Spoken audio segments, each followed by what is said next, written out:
اگر آپ موٹر وے M2 پر اسلام آباد کی طرف سے لاہور آئے ہیں تو ٹول پلازا پر 1 درجن سے زائد بوتھ ہیں۔ ہر بوتھ میں ایک مختلف اندازے کے مطابق 1 منٹ میں 6 گاڑیاں گزرتی ہیں اور یہی ایک بوتھ 1 گھنٹے میں 360 گاڑیوں کی گزرگاہ ہے۔ اسی طرح 12 عدد بوتھ سے 4320 گاڑیاں 1 گھنٹے میں گزرتی ہیں اور 24 گھنٹوں میں تقریباً 1,03,680 گاڑیاں گزرتی ہیں۔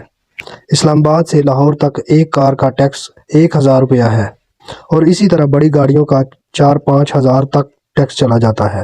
ہم اگر ایوریج ایک گاڑی کا ٹیکس صرف 1000 روپیہ بھی لگائیں تو اس حساب سے 24 گھنٹوں کے اندر یہ پلازا کم از کم 10.5 کروڑ روپے جنریٹ کرتا ہے۔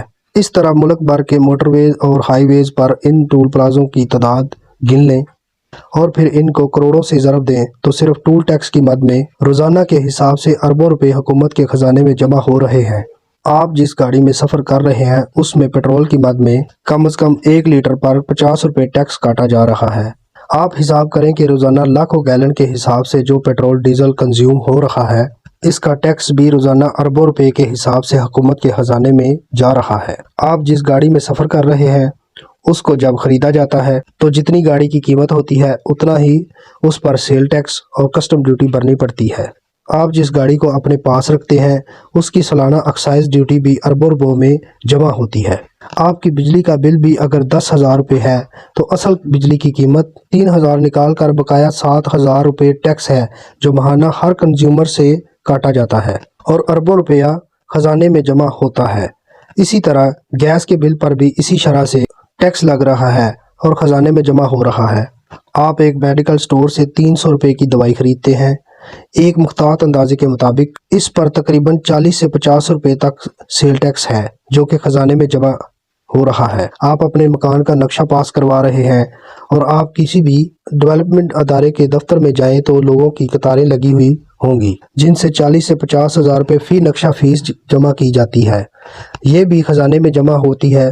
آپ جس گھر میں رہ رہے ہیں اس گھر کا سالانہ ٹیکس آپ نے خزانے میں الگ سے جمع کروانا ہوگا۔ آپ گھر کے لیے گروسری کی خریداری کر رہے ہیں، اس پہ بھی آپ نے ٹیکس دینا ہوگا۔ اگر آپ پڑھ رہے ہیں اور اپنے لیے کتابیں اور پینسلیں خرید رہے ہیں اس پر بھی آپ ٹیکس دے رہے ہیں۔ آپ کسی سیاحتی ٹور پر جا رہے ہیں تو کئی جگہوں پر ناکے لگے ہوتے ہیں اور TMA کے نام پر آپ سے ٹیکس لیا جا رہا ہوتا ہے۔ آپ بینک میں پیسے جمع کرواتے ہیں یا نکالتے ہیں، اس پر بھی آپ نے ٹیکس دینا ہوگا۔ حتیٰ کہ آپ مر گئے ہیں اور ڈیتھ سرٹیفکیٹ بنوانے کے لیے آپ کے عزیز و اقارب کو ٹیکس دے کر سرٹیفکیٹ لینا پڑے گا۔ اس کے علاوہ حکومت کے پاس ایسے بے شمار اثاثے ہیں جنہیں بیچ کر اربوں روپے حکومت کے خزانے میں جمع کرائے جا رہے ہیں۔ جیسا کہ پچھلے دنوں اسلام آباد کے بلو ایریا میں CDA نے اپنے چند کنال کا پلاٹ 8 ارب روپوں میں بیچ دیا۔